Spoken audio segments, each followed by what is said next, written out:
Hello friends, welcome to civil solve.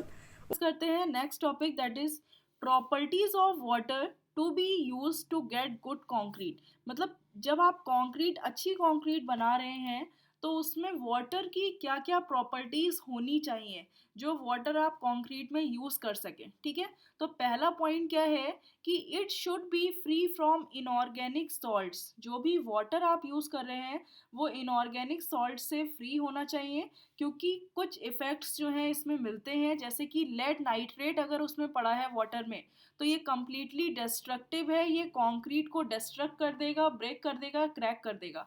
Salt of manganese जैसे tin, zinc, copper and lead, इनके अगर salts water में present है तो ये क्या करते हैं, स्ट्रेंथ को कम कर देते हैं, रिडक्शन इन स्ट्रेंथ। क्लियर है, ये कंक्रीट में जो भी स्ट्रेंथ है उसकी स्ट्रेंथ को कम कर देंगे।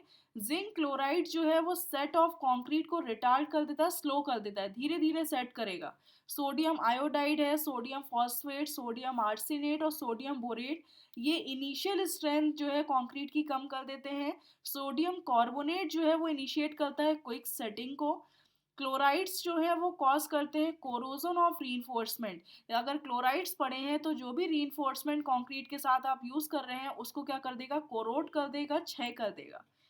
नेक्स्ट जो प्रॉपर्टी है वाटर की, water should not contain suspended solids greater than 2000 ppm। अगर सस्पेंडेड सॉलिड की कंसंट्रेशन 2000 ppm से ज़्यादा है पार्ट्स पर मिलियन से तो आप वाटर को यूज़ नहीं करेंगे। Presence of sugar affect such as, और प्रेजेंट जो शुगर अगर आपके वाटर में प्रेजेंट है तो वो अफेक्ट करती है। Percentage by wait of cement, अगर आपने शुगर का लिया 0.05% से कम अप टू तक है तो कोई भी इफेक्ट नहीं पड़ेगा कंक्रीट में। लेकिन अगर 0.15% तक है या इससे ज़्यादा है, ग्रेटर देन 0.15% है, तो ये क्या करेगा, रिटार्ड कर देगा सेटिंग ऑफ सीमेंट को, यानी सीमेंट की सेटिंग को स्लो कर देगा और अर्ली स्ट्रेंथ को रिड्यूस कर देगा।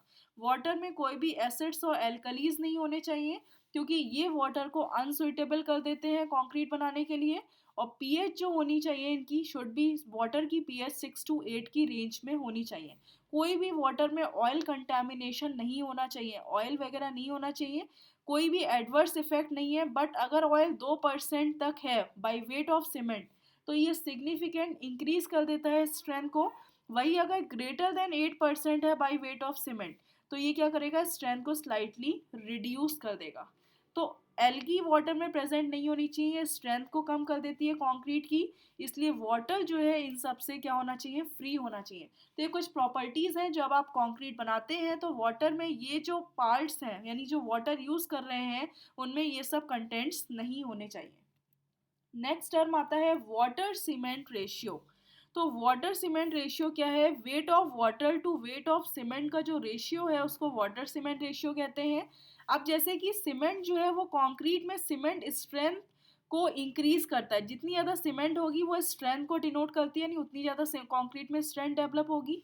अब सपोज अगर वाटर सीमेंट रेशियो आपने बढ़ा दिया, यानी वाटर कंटेंट आपने बढ़ा दिया तो सीमेंट के कंपेरेटिवली वाटर ज़्यादा है तो स्ट्रेंथ क्या हो जाएगी, कंक्रीट की रिड्यूस हो जाएगी। और वही अगर आपने वाटर सीमेंट रेशियो ज़्यादा है तो फाइनली क्या होगा, वाटर जो वॉइड सोर्स में इजीली फ्लो होने लगेगा, इसका मतलब है जो परमिएबिलिटी है वो भी क्या हो जाएगी, इंक्रीज हो जाएगी। अगर वाटर सीमेंट रेशियो ज़्यादा है तो वर्केबिलिटी भी बढ़ जाएगी, आप इजीली मिक्स कर सकते हैं कंक्रीट को। अगर वाटर सीमेंट रेशियो जो है सपोज कम हो गया, यानी वाटर सीमेंट रेशियो कम है तो आपको पता है सीमेंट ज़्यादा है वाटर के कंपैरेटिवली, इसका मतलब है स्ट्रेंथ जो है वो ज़्यादा होगी। जब स्ट्रेंथ ज़्यादा होगी तो फाइनली ड्यूरेबिलिटी भी क्या होगी स्ट्रक्चर की, वो भी ज़्यादा हो जाएगी, क्योंकि ओवरऑल स्ट्रक्चर लॉन्ग टाइम तक वर्क कर सकता है। अगर वाटर सीमेंट रेशियो ज़्यादा है तो वाटर ज़्यादा है तो फाइनली ब्लीडिंग की कंडीशन भी अकर हो सकती है, क्योंकि जो वाटर एक्स्ट्रा वाटर है वो सरफेस पे आ जाएगा कंक्रीट की। देख लीजिए कुछ points, the ratio of weight of water to weight of cement in a concrete mix या मोल्टार, इसको कहते हैं वाटर सीमेंट रेशियो। तो it govern so many property, जैसे कि स्ट्रेंथ क्या होगा, स्ट्रेंथ बढ़ जाएगी अगर वाटर सीमेंट रेशियो को आप रिड्यूस करते हैं, वाटर सीमेंट रेशियो कम कर रहे हैं, स्ट्रेंथ क्या होगी, इंक्रीज हो जाएगी। परमेबिलिटी इंक्रीज हो जाएगी अगर वाटर सीमेंट रेशियो ज़्यादा है, वाटर सीमेंट रेशियो ज़्यादा है इसका मतलब वाटर कंटेंट कंपैरेटिवली ज़्यादा है तो इजीली वाटर वॉइड्स के अंदर फ्लो हो सकता है, यानी परमेबिलिटी क्या होगी कंक्रीट की, ज़्यादा हो जाएगी। अगर वाटर सीमेंट रेशियो इंक्रीजेस बढ़ रहा है तो फाइनली वर्केबिलिटी भी क्या होगी, इंक्रीज होगी, क्योंकि आप इजीली मिक्स कर सकते हैं कंक्रीट को। वाटर सीमेंट रेशियो डिक्रीजेस, अगर वाटर सीमेंट रेशियो कम हो रहा है इसका मतलब है ड्यूरेबिलिटी क्या होगी, इंक्रीज कर जाएगी, जो भी स्ट्रक्चर है काफ़ी ज़्यादा टाइम तक वर्क कर सकता है। अगर वाटर सीमेंट रेशियो इंक्रीज कर रहा है तो ब्लीडिंग भी क्या होगी, इंक्रीज कर जाएगी। तो अब्राम्स ने एक प्रिंसिपल दिया था, एक रिलेशनशिप दी थी वाटर सीमेंट रेशियो और स्ट्रेंथ के बीच में, कि जैसे जैसे वाटर सीमेंट रेशियो बढ़ेगा स्ट्रेंथ क्या होगी कंक्रीट की, डिक्रीज होती चली जाएगी। तो ये कर्व जो है वो अब्राम्स ने दिया था वाटर सीमेंट रेशियो को स्ट्रेंथ से रिलेट करते हुए। अब नेक्स्ट टर्म आता है under water concreting oblique tremie concreting. जब आप अंडर वाटर यानी पानी के अंदर कॉन्क्रीटिंग करते हैं तो उसको आप कहते हैं अंडर वाटर कॉन्क्रीटिंग या ट्रीमी कॉन्क्रीटिंग। इसमें क्या होता है कि आप ट्रीमी मतलब एक पाइप यूज़ करते हैं जो पानी के अंदर आप प्लेस कर देते हैं, उसकी हेल्प से आप कॉन्क्रीटिंग करते हैं, तो वो आपकी कॉन्क्रीटिंग कहलाती है ट्रीमी कॉन्क्रीटिंग। तो इसमें क्या होता है, कंक्रीट जो है आप ग्रेविटी के थ्रू जो है वो प्लेस होती जाएगी बॉटम में। टॉप में एक हॉपर टाइप लगा देते हैं, फनल शेप हॉपर लगा देते हैं। बॉटम में एक लूज प्लग लगा देते हैं और एक यहाँ पे जो है आप लूज प्लग की हेल्प से जो है और एक बल्ब लगा देते हैं जिससे जो भी एक्स्ट्रा वाटर हो वो इससे रिमूव हो सके।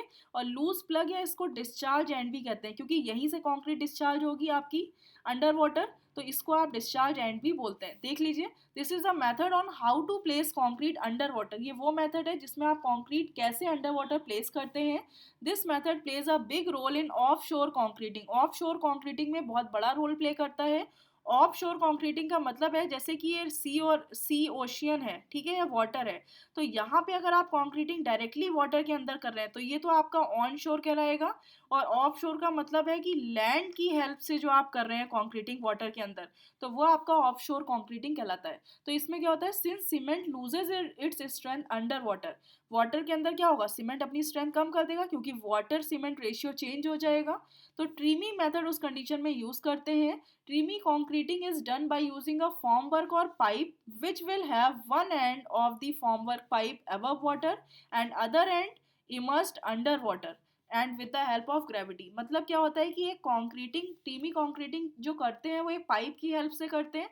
तो एक एंड क्या रहता है, वो तो आपका वाटर के ऊपर रहेगा और दूसरा एंड क्या रहेगा, वो वाटर के अंदर रहेगा और ग्रेविटी की हेल्प से आप कंक्रीट को प्लेस करेंगे। तो ट्रीमी क्या है, वाटर टाइट पाइप है, जनरली 250 mm डायमीटर का होता है, having a funnel shape hopper at its upper and. इसके अपर एंड पे फनल शेप हॉपर होती है और बॉटम एंड पे एक लूज प्लग रहता है और डिस्चार्ज एंड भी इसको कहते हैं। The valve at the discharge end is use to dewater the tremie. एक वॉल्व लगा देते हैं जो डी वाटर करता है ट्रीमी को, यानी जो भी एक्सेस वाटर है उसको क्या करता है, रिमूव कर देता है। और डिस्चार्ज जो भी कंक्रीट का डिस्ट्रीब्यूशन है उसको कंट्रोल करता है। तो during the concreting air and water must be exclude. जब आप कंक्रीटिंग कर रहे हो तो ये ध्यान रहे कि ट्रीमी से जो भी एयर और वाटर एक्स्ट्रा है उसको आप रिमूव कर दीजिए और उसको पूरा कंक्रीट से फिल कर दीजिए by keeping the pipe full of concrete all the time. Her time concrete full रहे, क्योंकि अगर ये पाइप जो है कंक्रीट से फुल नहीं रहेगा तो इसमें एयर और वाटर आ सकता है जिसकी वजह से ओवरऑल स्ट्रेंथ पर भी इफेक्ट पड़ेगा। क्लियर है? तो for concreting the tremie pipe is lowered into position. क्या करते हैं, सबसे पहले ट्रीमी पाइप को पोजीशन पे लोअर कर देते हैं जहाँ पे आपको कंक्रीटिंग करनी है वाटर के अंदर। और discharge end is kept as the head of submerge, यानी यहाँ पर जहाँ पर आपको फ्रेशली प्लेस्ड कंक्रीट को प्लेस करना है वहाँ पर आप डिस्चार्ज एंड को क्या करते हैं, सबमर्ज कर देते हैं और अपर एंड जो है वो वाटर के ऊपर रहता है। फिर क्या करते हैं, as concreting proceeds the pipe is raise slightly. अब जैसे क्या हुआ, सपोज यहाँ पे आपको कंक्रीट प्लेस करनी है, आपने इसको सबमर्ज कर दिया अंदर और यहाँ पे आपने कंक्रीट प्लेस कर दी। जैसे जैसे कंक्रीट प्लेस होती जाएगी पाइप को थोड़ा थोड़ा आप जो है ऊपर उठाते जाएंगे, ऊपर उठाते जाएंगे और कंक्रीट इसमें फिल करते जाएंगे, तो कंक्रीट क्या होगी, प्लेस होती जाएगी अपनी पोजीशन पे। तो as concreting proceeds the pipe is raised slightly. जब कंक्रीट प्रोसीड्स होती है तो पाइप को स्लाइटली रेज करते जाते हैं और कंक्रीट फ्लोज आउटवर्ड, कंक्रीट बाहर आपकी सेट होती जाती है। Care should be taken to maintain continuity of concreting without breaking the seal.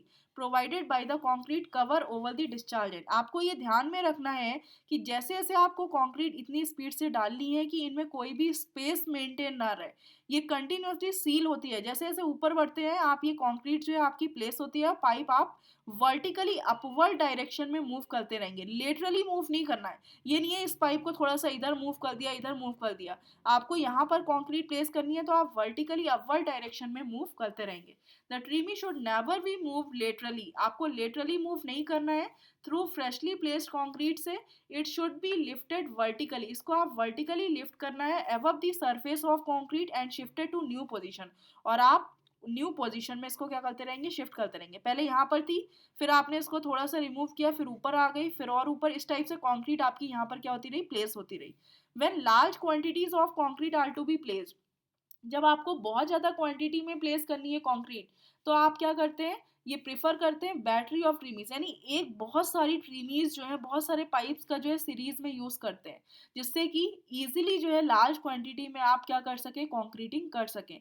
तो it is preferable to place concrete simultaneously and uniformly through a battery of tremies. बहुत सारी ट्रीमीज की battery, यानी नंबर ऑफ ट्रीमीज जो है आपने यूज़ कर ली, उसके थ्रू इजीली आप कंक्रीटिंग कर सकते हैं, rather than shift a single tremies from point to time.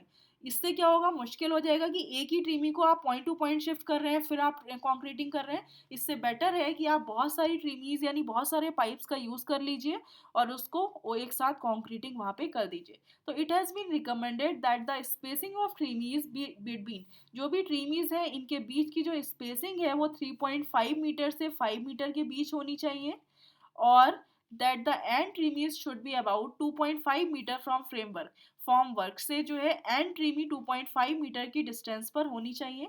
The risk of segregation can be minimised, segregation का मतलब है जो पार्टिकल्स हैं कंक्रीटिंग के वो सारे अलग अलग हो जाए, सेपरेट आउट हो जाए, तो उसको आप मिनिमाइज कर सकते हैं bye maintaining the surface of concrete in the forms as level as possible and by providing a continuous and rapid flow of concreting। यानी आप कंटिन्यूसली कर रहे हैं, उसमें कोई भी जो है, जितनी भी ऐसा ना हो कि कोई भी स्पेस प्रोवाइड हो जाए, कंटिन्यूसली ये जो है रैपिड फ्लो अगर आप कंक्रीट का करते रहेंगे तो कोई भी सेग्रीगेशन नहीं होगा, उसके रिस्क को आप मिनिमाइज कर सकते हैं। तो ये कंक्रीटिंग कहलाती है tremie concreting, means under water concreting. तो अंडर वाटर कंक्रीटिंग को आप विदाउट पाइप की हेल्प से नहीं कर सकते। और ये ध्यान रखिएगा, इसमें जो कंक्रीट आप यूज़ करते हैं ये जो है इसकी वर्केबिलिटी बहुत ज़्यादा होती है, हाई वर्केबल कंक्रीट होती है, जिससे इजीली जो है इसके अंदर फ्लो होती जाए ग्रेविटी से और प्लेस होती चली जाए। क्लियर है? तो ये जो है आपका टॉपिक था ट्रीमी कंक्रीटिंग का। Thank you friends.